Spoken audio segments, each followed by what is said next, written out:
जब से तोहरा से नजरिया मिलल, दुनिया बदल गई। अपना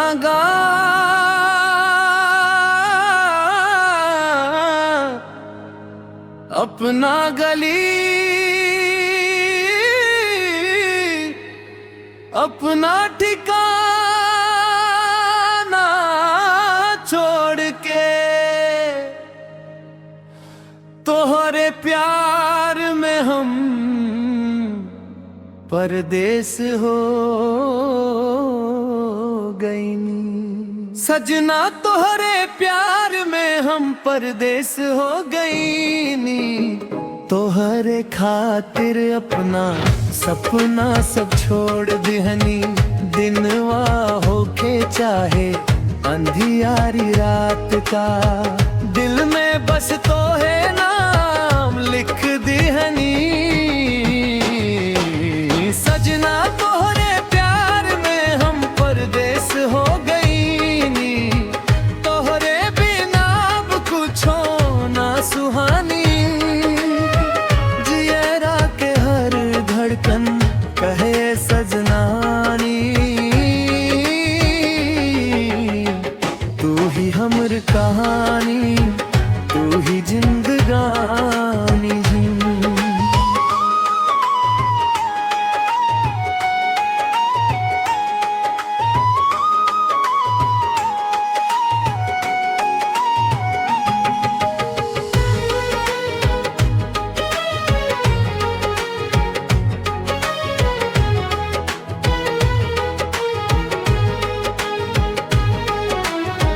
चिट्ठी में लिखल तोहर नाम बात, सांस में बसल तोहर पैगाम बात।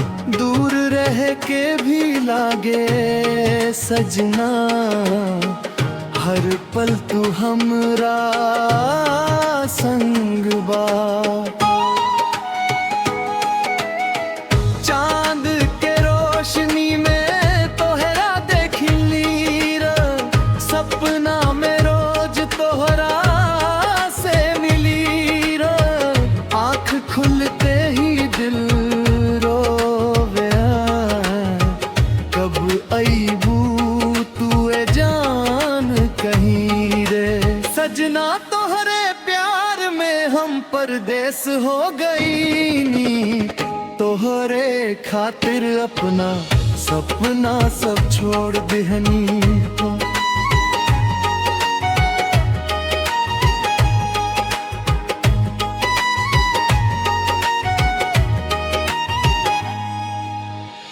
बरखा के बूंदिया जब गिर जाला, तोहर यादिया मनवा भिगो जाला। हवा के झोंका जब छू के जाला, तोहरे अंचरा के एहसास दिला जाला। रोज रोज मोबाइल निहारी मन, तोहरे संदेश के राह तकी। एक कैसन बारू सुन ले वे खातिरन, सगरी दुनिया से लड़ जाईतन।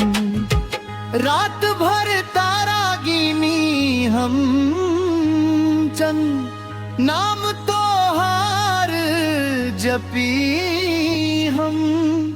दूर बाड़ू बाकिर दिल के करीब बाड़ू। ए सजना तू ही नसीब बाड़ू।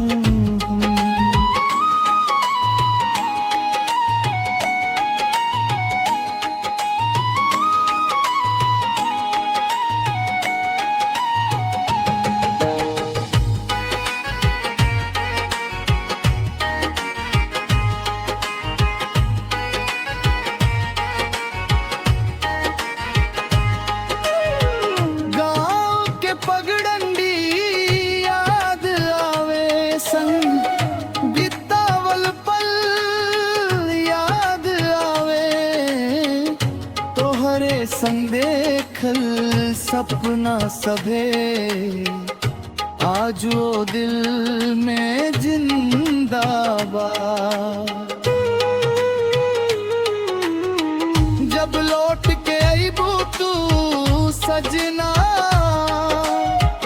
फूल से घरवा सजा देव तोहरे हाथ में हाथ धरी के ती नया सपना बना ले। सजना तोहरे प्यार में हम परदेस हो गई नी, तोहरे खातिर अपना सपना सब छोड़ दिहनी।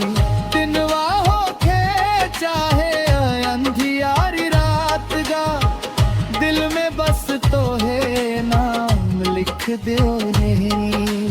सजना तोहरे प्यार में हम परदेस हो गई नी, तोहरे बिना अब कुछो ना सुहानी। जियरा के हर धड़कन कहे सजनानी, तू ही हमर कहानी, तू ही जिंदगानी। सजना तोहरे प्यार में हम परदेस हो गई नी, तोहरे खातिर अपना सपना सब छोड़ दिहनी।